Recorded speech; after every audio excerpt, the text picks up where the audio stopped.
ஹரே கிருஷ்ணா கிருஷ்ணா கிருஷ்ணா ஹரே ஹரே, ஹரே ராமா ராமா ராமா ஹரே ஹரே. குட்டி கதைகள் 111. இதில் சாலக்கிராமம் மூலம் வேர்க்கடலை உடைத்த கதை காண்போம். இது பக்தி சித்தாந்தா மகாராஜால் உபதேசிக்கப்பட்ட கதையாகும்.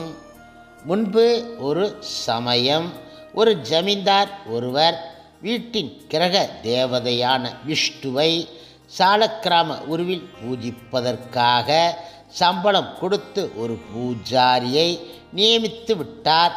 ஜமீன்தாருக்கு ஒரு குறிப்பிட்ட நியமம் இருந்தது. அவர் பிரதி தினமும் சில வேர்க்கடலைகளை நாராயணருக்கு நிவேதனம் செய்வதற்காக பூஜாரியிடம் கொடுப்பார்.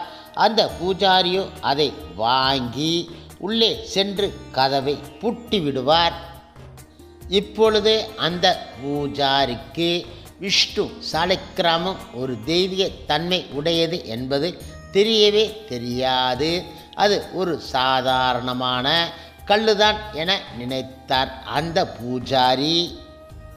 ஆகையினால் தான் ஒரு தட்டில் வேர்க்கடலை வைத்து சாலக்கிராம கல் மூலம் அதை உடைத்து வேர்க்கடலின் தோலை நீக்கி பருப்பை மட்டும் எடுத்து சாப்பிட்டு வந்தார் அந்த பூஜாரி. இந்த மாதிரி ஆன நாஸ்திகமான பூஜாரின் நடவடிக்கை முதலில் யாருக்கும் தெரியவே தெரியாது. பின்பு கொஞ்சம் கொஞ்சமாக எல்லோருக்கும் தெரிந்துவிட்டது.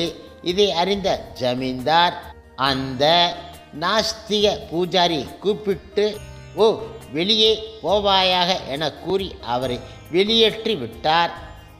இந்த கதையின் பாடம் என்னவென்றால், பக்தி என்ற மகா உன்னத உயர்நிலையை வெறும் வியாபார பொருள் ஆக்கும் கலிகால மகிமை தெளிவாக விளக்குகின்றது. எது மறைமுகமோ அதுவே உயர் ரகசியம் என்பது போல் நைவேத்தியம் நிகழ்ச்சி காட்டப்படுகின்றது. பக்தருக்கு ஆச்சாரியன் தரும் மந்திர தீட்சையாகும்.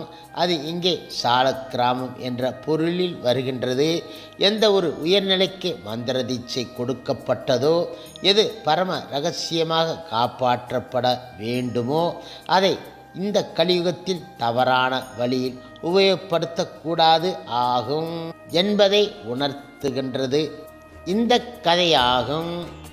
ஹரே கிருஷ்ணா கிருஷ்ணா கிருஷ்ணா ஹரே ஹரே, ஹரே ராமா ராமா ராமா ஹரே ஹரே. சில பிரபுபாதரின் சேவையில் இஸ்கான் பக்தர்கள்.